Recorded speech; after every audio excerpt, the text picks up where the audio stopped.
Boa tarde a todos. É um prazer aceitar esse convite de falar aqui para vocês. Eh, eu vou falar um pouco sobre o trabalho que a gente desenvolve em redes quânticas. É uma nova área de pesquisa. E nesse grupo, meu trabalho foi desenvolver um simulador para redes quânticas chamado NetSquid. O trabalho é não só meu, mas de diversos colegas meus, em especial o Dr. Rob Knerians. Todo o trabalho foi desenvolvido em cooperação nos grupos dos professores David Elkos e Stephanie Venner. São todos dois do grupo QTech, da Universidade de Delft, na Holanda. Antes da gente começar em mais detalhes, eu gostaria de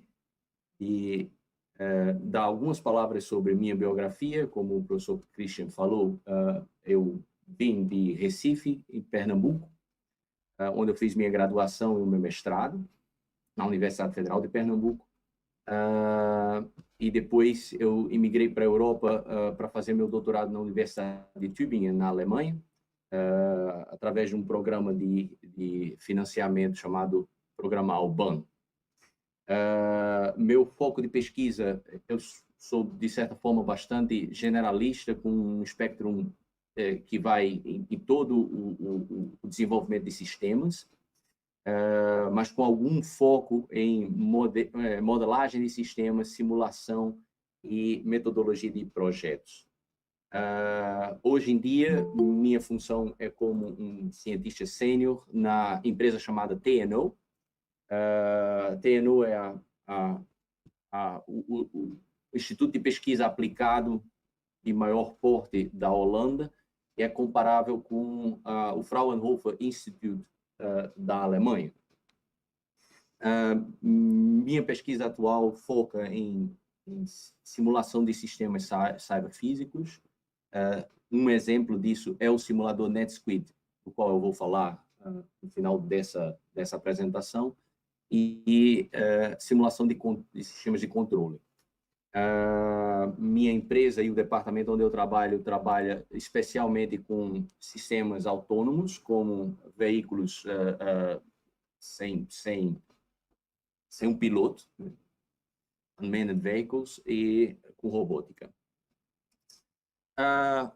O que é a rede quântica? O que é Quantum Network como uma área de pesquisa? Bem, da mesma forma como a computação quântica, as redes quânticas ou a comunicação quântica é uma nova era que está surgindo agora.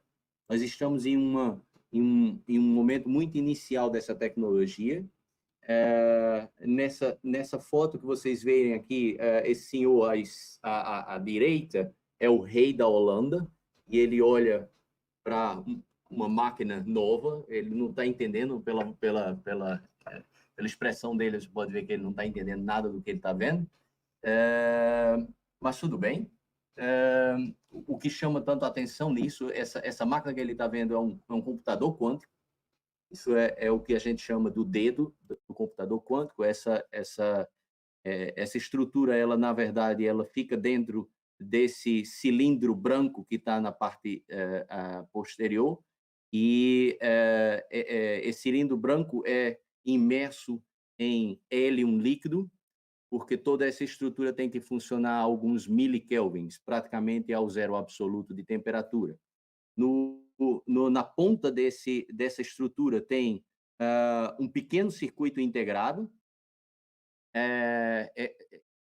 Essa ponta chama-se o dedo, finger, e tem um pequeno circuito integrado com um chip quântico, um circuito integrado quântico com 5 quantum bits.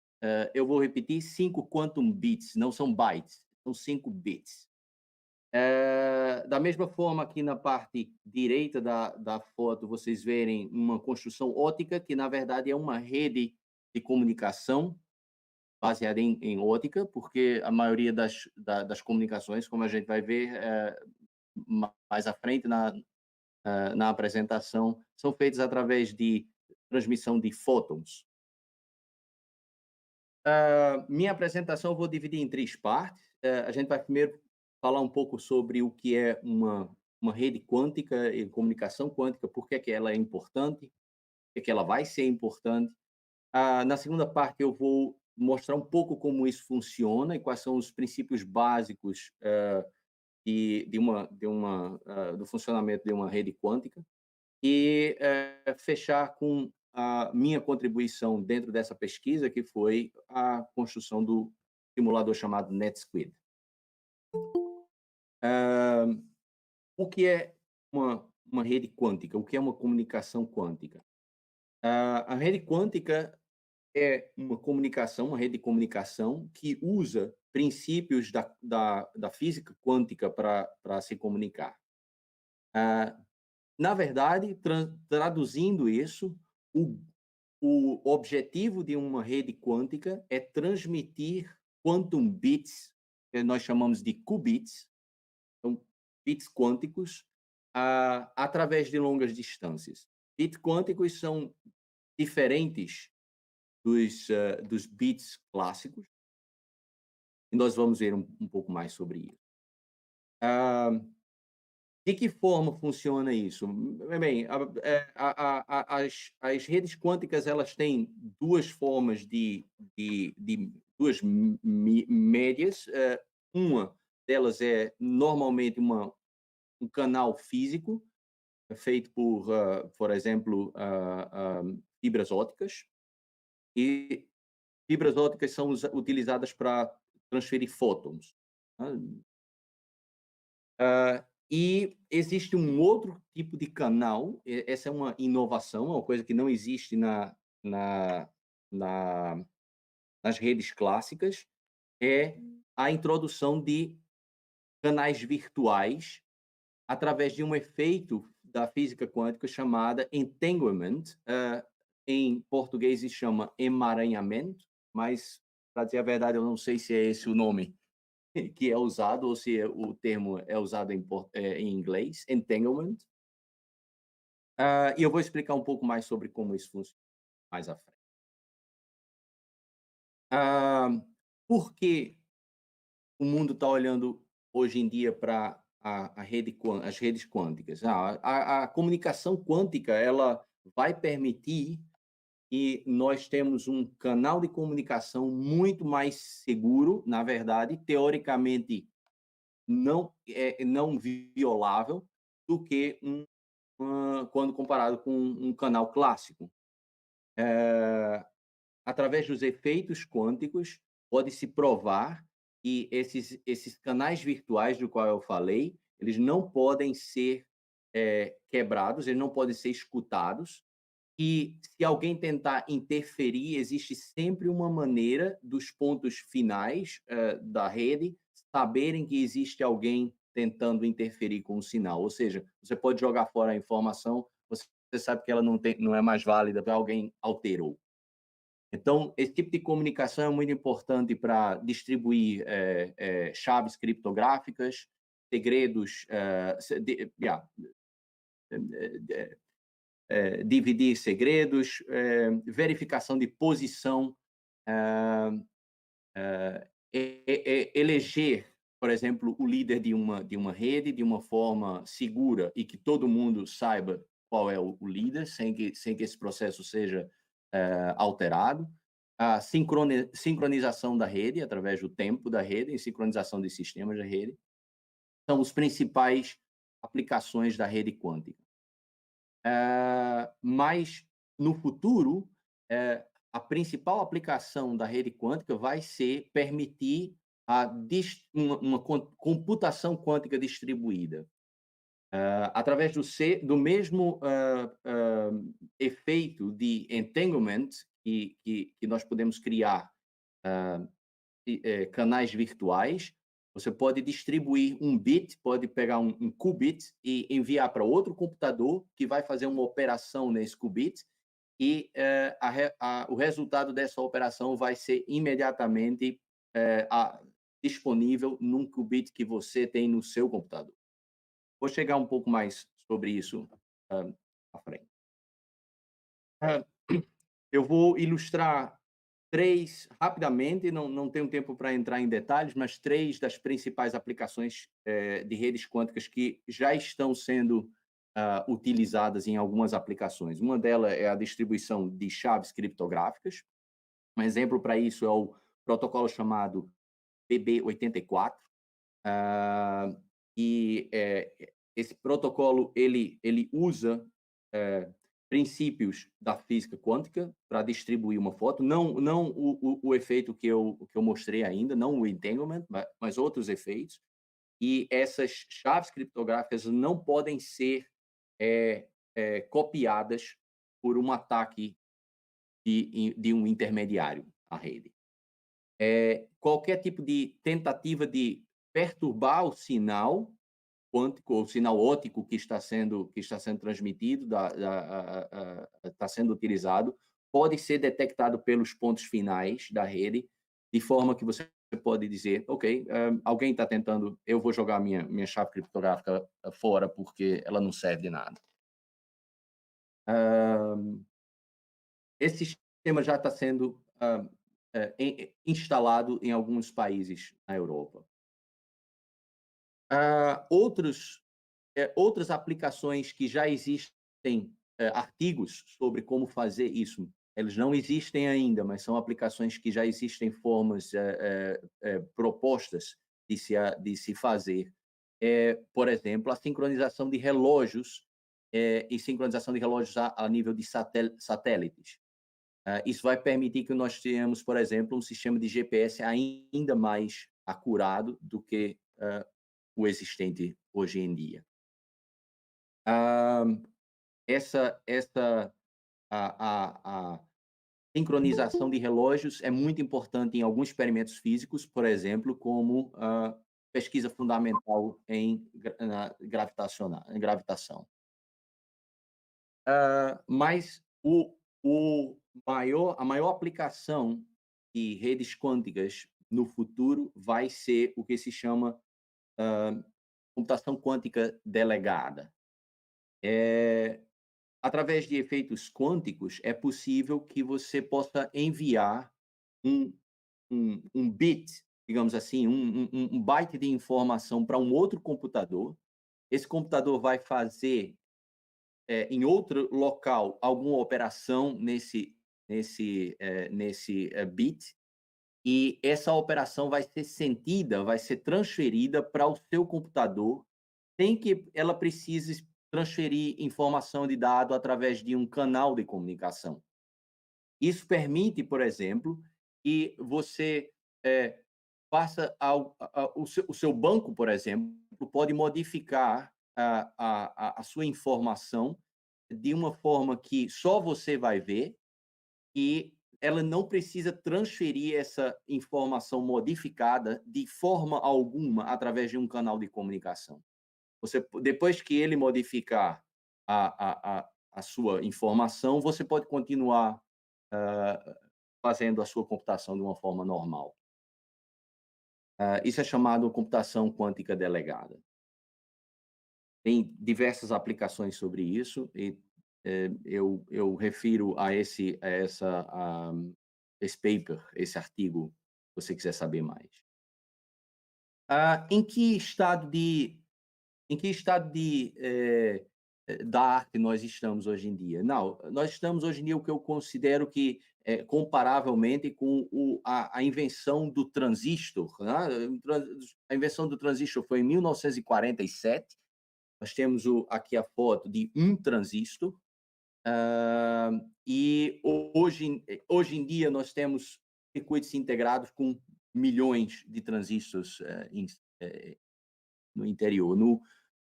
Na parte direita da figura do slide, nós temos o Google, o computador do Google. Em 2019, o Google, com um chip, um circuito integrado com 53 qubits, eles declararam, ou pelo menos é o que eles dizem, que atingiram a supremacia quântica. O que é que significa isso? Pela primeira vez, eles dizem que eles têm um computador que fez um determinado tarefa que um computador clássico não é capaz de fazer num tempo razoável. Ah, em termos de comunicação quântica, onde é que nós estamos? Bem, mais ou menos em 1833, Gauss e Weber fizeram o clássico experimento a 1,2 quilômetros de distância com o primeiro telégrafo. Em 2018, o CUTEC, o instituto onde eu trabalho, ah, conseguiu fazer o primeiro entanglement, usando o princípio físico, a 1,3 quilômetros de distância em fibra ótica. Bastante comparável, mas dá uma ideia de em que estado de desenvolvimento nós estamos. Quantos anos a gente tem que esperar até chegar na nova internet quântica? Como é que a internet quântica funciona? Não, existem certos conceitos que eu vou passar bastante rapidamente. Vai dar tempo de entender tudo, mas espero que o básico fique nessa apresentação. O primeiro conceito é a diferença entre o bit clássico e o qubit. O bit clássico ele tem dois estados, o 0 e o 1.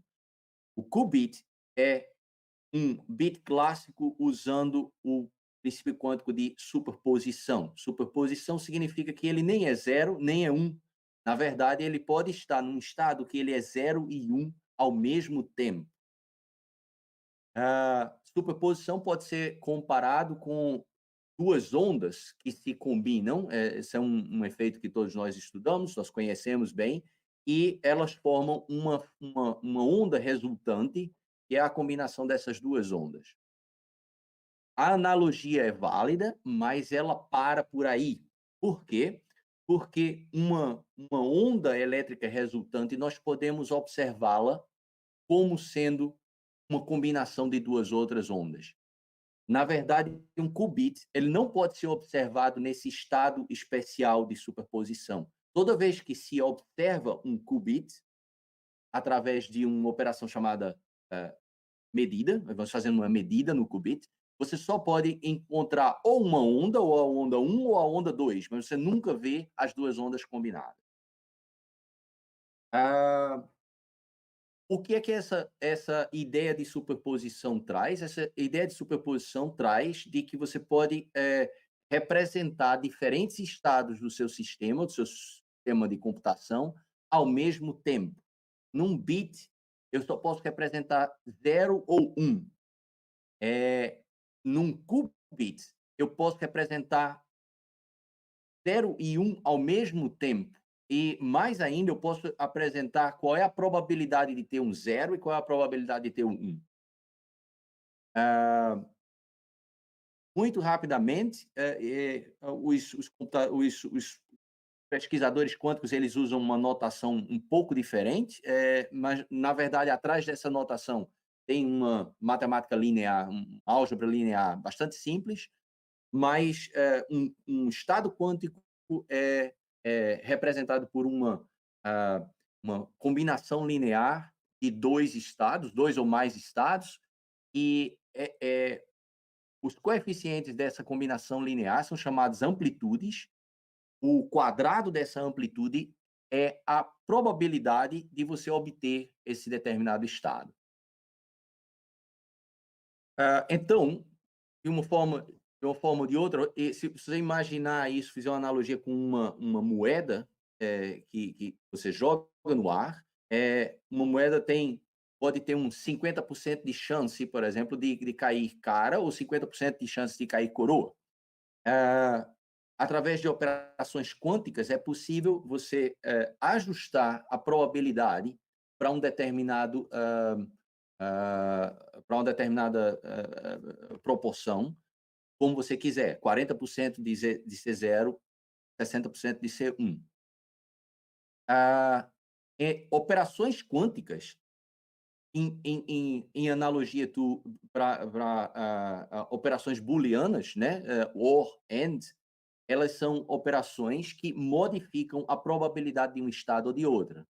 Pode imaginar que certas operações como um not, ou seja, uma negação, é simplesmente uma operação que transforma um estado que é 100% 1 e 0% 0 para 100% 0 e 0% 1.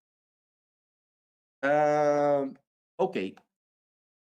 Baseado nisso, fica interessante é que quando você começa a criar sistemas físicos com mais do que um qubit ao mesmo tempo, você pode chegar em situações chamadas entanglement ou emaranhamento. O que é isso? Imagina que você tem duas moedas e você gira duas moedas. Não, nós sabemos que se você não fizer nada, a chance é que você tem 25% de chance de ter qualquer combinação dessas duas moedas. Cara, coroa, coroa, coroa, cara, cara e coroa, cara. Mas porque nós podemos ajustar essas probabilidades, você pode chegar numa situação em que você, girando essas moedas, pode ter 50% de chance de dar cara e 50% de chance de dar coroa e coroa. Ou seja, não existe chance de você ter cara e coroa ou coroa e cara. Não, imagina agora que você pega uma dessas moedas enquanto ela está girando e joga ela agora para outro estado do país. Você sabe que na hora que você observar uma das moedas e ela deu cara, a outra também vai dar cara. E você olha para uma e deu coroa, a outra vai dar coroa. Esse efeito é chamado entanglement, emaranhamento. É um efeito físico observado, hum, eh, não é intuitivo, mas existe, e significa que na hora que você faz uma operação em uma dessas moedas, um desses qubits, o outro qubit vai ser alterado imediatamente. Não existe mais nenhuma transmissão de luz, de informação, você não precisa ter um fio, os dois sistemas físicos, nos casos, os dois qubits ou as duas moedas, elas vão estar emaranhadas através de um efeito físico. É esse efeito que é o principal efeito utilizado na comunicação quântica.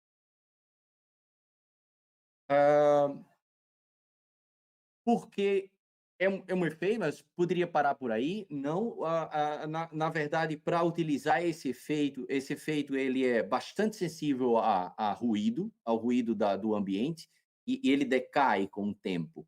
Mais do que isso, ele decai com a distância. Então, se você quer mandar essas duas moedas, esses dois qubits, um para a distante um do outro, é necessário o conceito de um repetidor de rede, e esse repetidor de rede faz estabelecer entanglements, emaranhamentos entre dois pontos em um ponto central, e depois fazer algumas operações de forma que o emaranhamento ele é transferido para os pontos finais. Através de várias operações desse jeito, você pode chegar a um emaranhamento ou um entanglement a longas distâncias.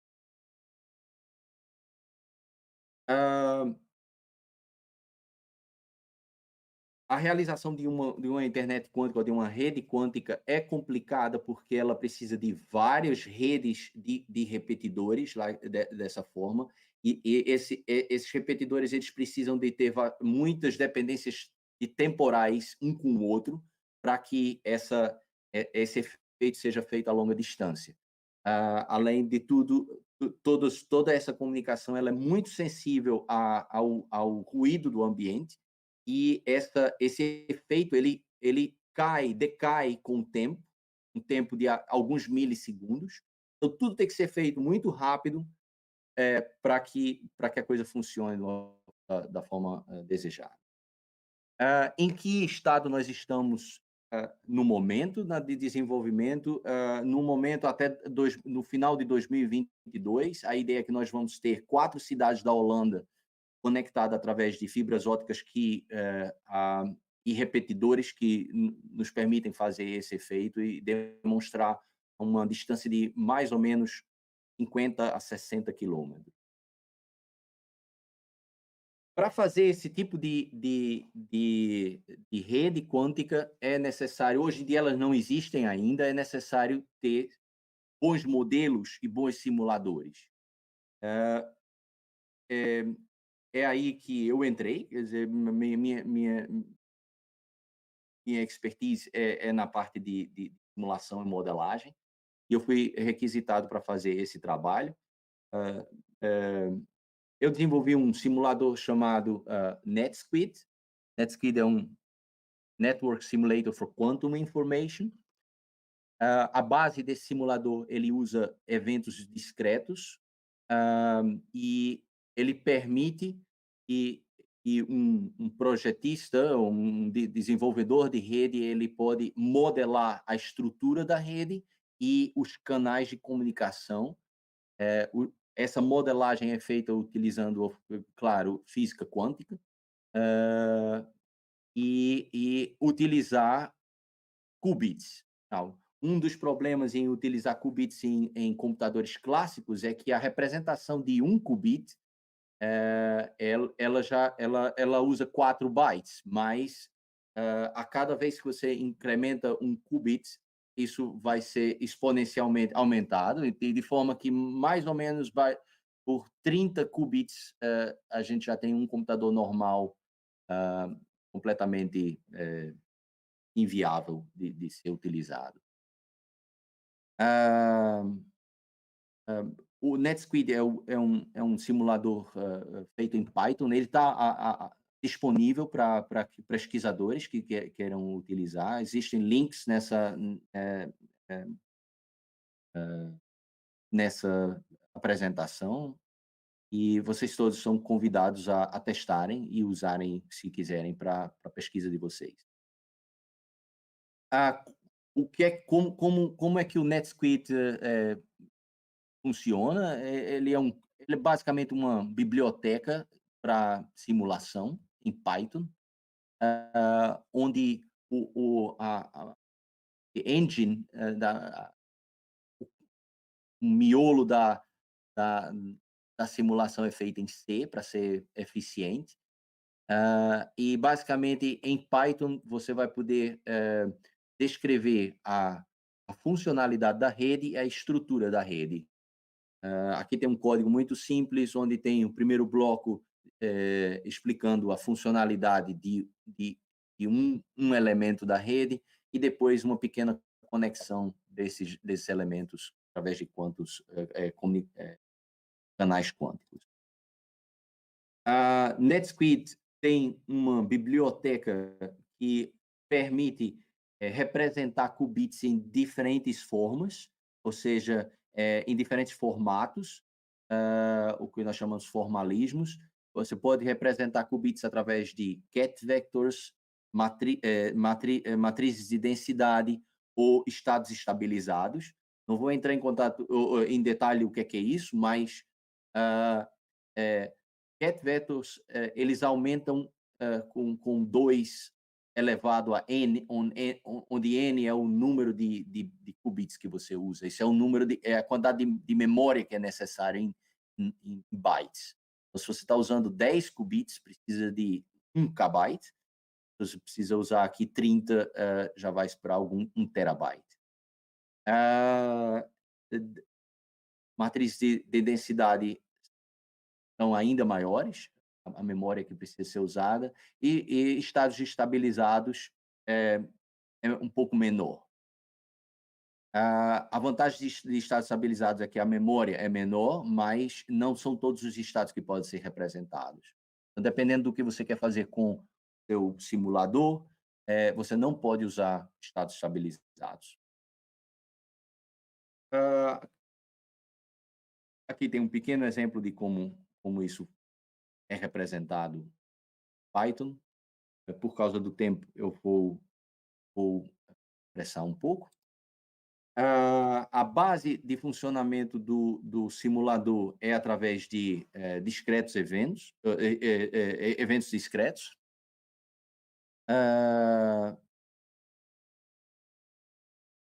A ideia é que você vai ter na sua simulação uma linha de tempo, onde nessa linha de tempo existem diferentes instantes, e cada vez que a simulação chega a um determinado instante, existem eventos que são ativados nesse instante, e então, existem agentes no seu simulador, e se eles estão esperando por um determinado tipo de evento, eles vão ser ativados e vão fazer algum tipo de operação. Isso é bastante interessante para a computação quântica, porque você está lidando ao tempo todo, está descrevendo processos físicos onde você envia um, um bit ou um fóton de uma rede até a outra. É, não, então eventos são, eu acabei de enviar um fóton, o fóton tem um determinado tempo de propagação e ele vai chegar num detector depois de algum tempo. E ele, durante esse tempo, ele vai sofrer algum decaimento de acordo com o ruído que ele sofreu na fibra óptica, por exemplo. Tudo isso pode ser modelado em NetSquid, e é necessário para pessoas que precisam, por exemplo, desenvolver fibras ópticas para essa finalidade ou repetidores para essa finalidade da rede quântica, ou desenvolver protocolos de comunicação. Outros pacotes do NetSquid são bibliotecas de modelos físicos que são bastante comuns. Então, temos modelos de protocolos de comunicação quânticos, então, nada sofisticado como HTML ou TCP/IP, mas protocolos quânticos, modelos de nodes ou computadores quânticos e os componentes da rede, né? Repetidores, fibras ópticas, etc. Já existe muita coisa disponível, é uma ótima plataforma para quem está começando a pesquisar, tentar alguns experimentos básicos. Aqui é um exemplo de uma das coisas que nós fazemos, é um tipo de coisa, a gente tem a figura acima, é um exemplo de um circuito quântico que é um repetidor, um filtro, na verdade, e filtra determinados efeitos, por exemplo, qubits que que decaíram ou alguma coisa assim, a gente pode detectar e jogar fora, tá? É exatamente isso que o filtro faz. Dependendo dos parâmetros físicos da rede, da fibra óptica, por exemplo, das características de propagação da fibra e etc. e tal, você pode ter diversos níveis de fidelidade da informação que você está transmitindo. Esse tipo de curvas é o que esse tipo de simulação lhe permite fazer. Onde é que NetSquid está sendo utilizado hoje em dia? Bem, primeiro, NetSquid tem um portal, chama netsquid.org. Lá você vai ter toda a informação que quiser, mas também a forma de nos contactar. Ainda não é um software que é disponível como open source em uma plataforma como GitHub. A gente ainda está desenvolvendo isso, então a gente quer saber quem são os nossos usuários, mas a nossa distribuição é gratuita e o código é aberto, ou seja, você vai receber o código, você vai receber possibilidade de modificar como você quiser, mas a gente mantém um certo controle de quem é que está utilizando, então precisa se registrar e nós damos acesso para uso em pesquisa. NetSquid foi utilizado para fazer, para publicar, para publicar alguns papers. Existe um paper sobre o NetSquid simulador ele mesmo, ainda não está em um jornal, está submetido, mas ele já já está disponível no arquivo. O link está aqui, vocês depois podem através da apresentação, chegar a eles. NetSquid já foi utilizado para fazer, na verdade, testes com o primeiro protocolo quântico do mundo. Esse é um artigo que nós publicamos, chamado Link Layer Protocol for Quantum Networks. É o primeiro protocolo a nível de Link Layer que foi publicado no mundo. Isso foi no final de 2019 e você vê como é interessante, o tópico está quente no momento. Em um ano, nós tivemos 1.800 ações, somente desse artigo. NetSquid ele já existe hoje em dia, já está sendo distribuído por causa da computação. Se você quiser fazer coisas sérias, grandes, escalar a rede para muitos nós, um computador não vai ser suficiente. O que nós fazemos hoje em dia é utilizar um cluster de High Performance Computing, chamado Cartesius, aqui na Holanda. E nós utilizamos isso para planejar mais ou menos qual é a estrutura de rede que a Europa precisa para, daqui a mais ou menos 10, 15 anos, começar as iniciativas de instalação de redes desse. Ah, Espero que não tenha sido muito rápido, são muitos conceitos e muitas coisas novas, mas é o tempo que eu tive. Eu agradeço a oportunidade. Eu queria deixar algumas mensagens básicas. Uma delas é que computação quântica e a comunicação quântica é uma nova área de pesquisa muito promissora. Tem muita coisa a fazer ainda. Ela está bastante no início, ou seja, você pode ser um pioneiro nessa área. Mas, de certa forma, é um pouco frustrante também que não existe uma rede quântica já que você pode mostrar para sua família no Natal. Ah,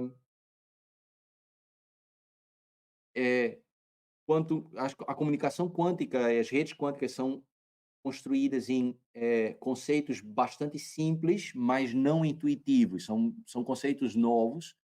A matemática envolvida é bastante interessante e bastante simples. E, acredite, é basicamente matemática linear, álgebra linear, mas os conceitos e a interpretação dos resultados que você obtém, eles são bastante intrigantes, bastante contraintuitivos. E NetSuite está disponível para você começar a sua pesquisa, se quiser, netsuite.org. E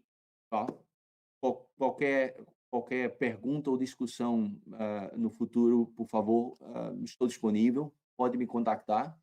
E se eu não souber a parte física, eu vou passar para um dos meus colegas que, com certeza, sabe melhor do que eu. Muito obrigado.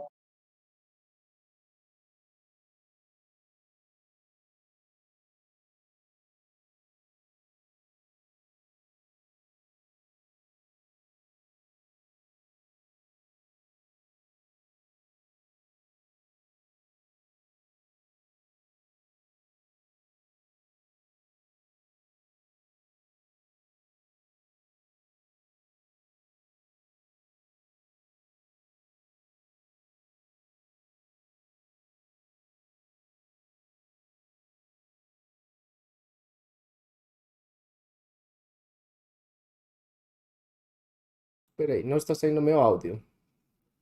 Vamos ver. Desculpa aí. Vou repetir aqui. Desculpa, não estava saindo meu áudio. Estou aqui com o software da transmissão com N janelas e tinha mutado esse aqui. Tá, obrigado aí. Estava falando, Júlio, primeiro agradecer a sua palestra. Foi temporalmente muito adequada. Nós estamos iniciando o meu grupo de pesquisa e outros aqui, essa curiosidade pelo que você falou que está vindo, e ficamos muito contentes de ver um código aberto, como é o seu simulador, que apoia pesquisas, né? E por aí que veio o convite, né? Para você fazer parte desse nosso encontro, e em nome da organização da faculdade agradecemos a sua palestra. Muito obrigado. Vamos ver, temos uns 10 minutos, começamos com certo atraso, não queremos entrar muito na próxima sessão, mas vamos aproveitar a oportunidade, né? Tanto pelo YouTube quanto pelo chat aqui, se tem alguma pergunta. Vamos ver. Bom, o Marco tinha levantado a mão, né? Professor Marco. Ok, obrigado. Júlio, muito obrigado pela super interessante apresentação, né? Como o Christian disse, a gente tem procurado estudar essa questão, não exatamente sobre a mesma ótica que você. Eu tenho orientado alguns trabalhos aqui em criptografia pós-quântica, que é a criptografia para ser resistente para os computadores tradicionais, para que seja resistente aos computadores quânticos, né? Aos ataques quânticos. Mas a sua apresentação nos deixa bem mais motivados até para outras coisas. Eu queria te fazer duas perguntas básicas. Uma é, se você conhece aquele material de estudo ou de ensino, de aprendizado de computação quântica chamado Qiskit da IBM. Essa é a primeira pergunta. Se você conhece, você tem alguma avaliação sobre ele? Tomei conhecimento há pouco tempo. E a outra pergunta é sobre aquela coisa que você disse que cada qubit é representado por 32 bits ou bytes. Eu acho que você disse bytes, né? Eu queria que você elaborasse um pouquinho mais sobre essa questão da necessidade dos 32 bytes, se é para você ter um número de estados tão grande que você possa representar quase que linearmente aí, ou linearmente não, mas de uma maneira quase uniforme, né, toda a faixa de 0 a 100%. Seria para isso? Exato, ok.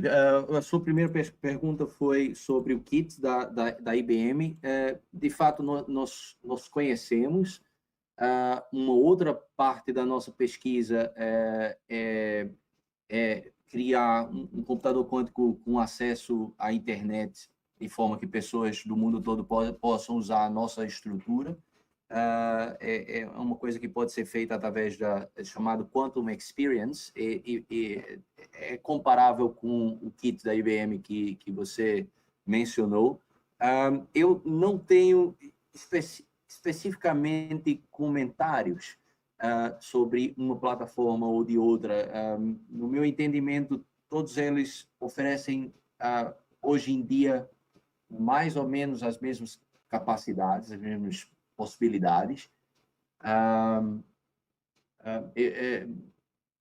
Talvez, se você pudesse me dizer em que aspecto você estava procurando o meu comentário, eu possa ajudar alguma coisa, mas não existe nada que fale contra ou a favor desse kit em particular.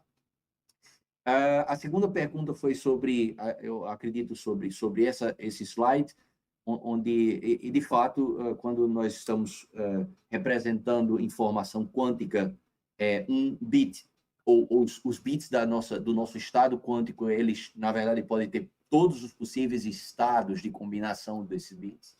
Então, 5 bits, eles podem ter 2 a 5, elevado a 5 estados de combinação, e cada um desses estados vai ter uma probabilidade associada. Então, se você tem um sistema quântico que usa 10 bits, você vai ter 1024 coeficientes. Cada coeficiente vai ser associado com a probabilidade de obter o estado ou não. E essa coisa, claro, cresce com o número de bits que você está utilizando. É preciso dizer que cada um desses coeficientes, eles podem ser representados por um byte, digamos assim, um coeficiente, um número, mas se você quiser utilizar a representação, o formalismo mais extenso que existe, essa representação tem que ser utilizando 2 números, porque o coeficiente em física quântica é um número complexo. Ou seja, então tem que representar a parte real e a parte imaginária. Mas basicamente esse não é o problema. O problema é que com o aumento do número de qubits, número de memória, a quantidade de memória que você precisa é sempre 2 elevado ao número de qubits. Ok. Muito obrigado. Foi muito esclarecedor. Eu devolvo a palavra para o Christian. Agradeço mais uma vez aí pela sua participação no nosso evento. Obrigado. Muito obrigado. Obrigado, Júlio. Estamos chegando... temos mais uns minutos. Tem uma pergunta aqui que eu, particularmente, a gente constrói projetos open source, emuladores, né, simuladores, e que tem um pouco esse espírito de suportar pesquisa, né? E uma vez que eles saem, né, que você desova eles para o mundo, o grande desafio para a gente é como manter eles atualizados, como desenvolver colaborações. Eu acho que a pergunta aqui do David, onde ele parabeniza o seu trabalho, inicialmente agradece pela apresentação, e ele fala, gostaria de saber se há temas ou pontos já identificados que estejam, por exemplo, no seu roadmap, na sua cabeça, ou até descritos, eventualmente, no GitHub, ou em alguma documentação, que possam ser enxergados como oportunidades para colaboração no desenvolvimento do NetSuite. E aí posso imaginar desde interfaces gráficas, né, que alunos no nível de graduação e pós podem contribuir, ou até outros, né, desenvolvimentos para aumentar o escopo e tornar ele ainda maior. Júlio, adoraríamos ouvir você sobre essa questão.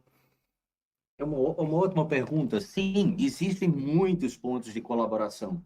NetSuite amadureceu bastante nos últimos 2 anos. Hoje nós conseguimos fazer já projetos de redes de médio porte. Quando eu falo redes de médio porte, são mais ou menos 50 a 100 nós, com repetidores e fibras óticas.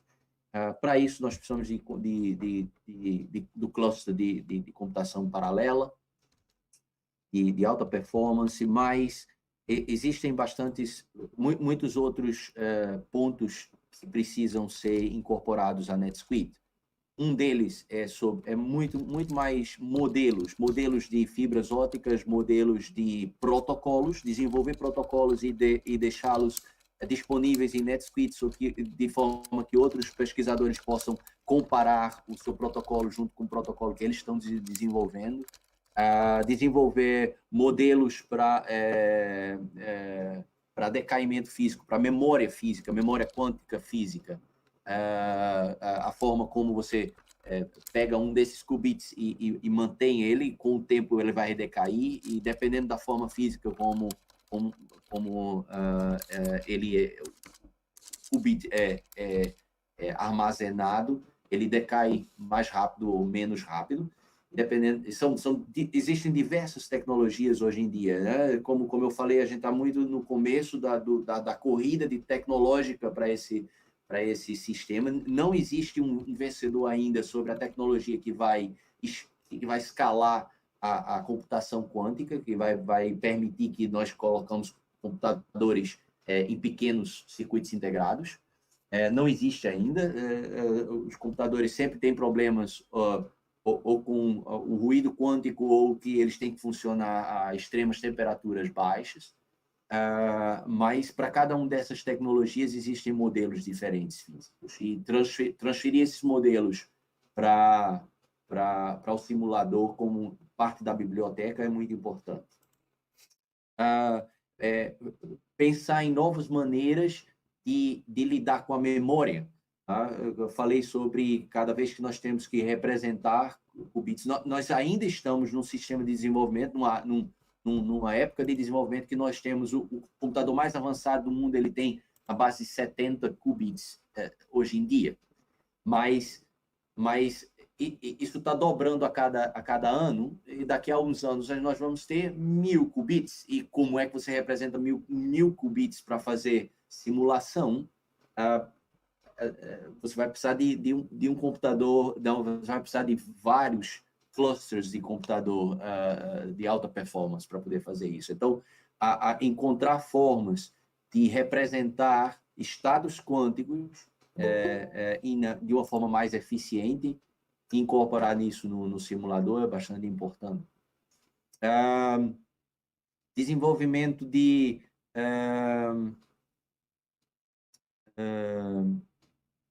falei de protocolos, de novos modelos, de novos dispositivos quânticos, da mesma forma. Basicamente é isso. Interessante. Talvez também, agora fazendo um link com a palestra hoje de manhã e a tendência na nossa área de pesquisa, né, reproducible research, né, onde as pesquisas, né, os dados de entrada do simulador, as saídas, fiquem em repositórios que sejam acessíveis, né, e todas as publicações que vão usar o simulador apontem para esses dados para que os outros consigam desenvolver as suas pesquisas, né, reproduzir, validar. Com certeza, nesse sentido também há um bonito espaço para ter oportunidades de colaboração. Bom, eu infelizmente vou precisar cumprir aqui a programação, mas tenha certeza que nós vamos marcar outras reuniões. Porque é um tema muito interessante e sendo código aberto a gente consegue com certeza fazer os artefatos crescerem, né? E a nossa ciência ser mais efetiva, mais produtiva. Então eu vou agradecer aqui em nome da organização do evento a sua participação e aí, de novo, esse contato que fique e que sejam desenvolvidas mais pesquisas. Obrigado e parabéns aí pelo trabalho. Eu agradeço a oportunidade de apresentar, fico bastante honrado e espero que vocês tenham gostado. Qualquer dúvida, por favor, pode me contactar, vou entrar em contato de volta. Obrigado, Júlio.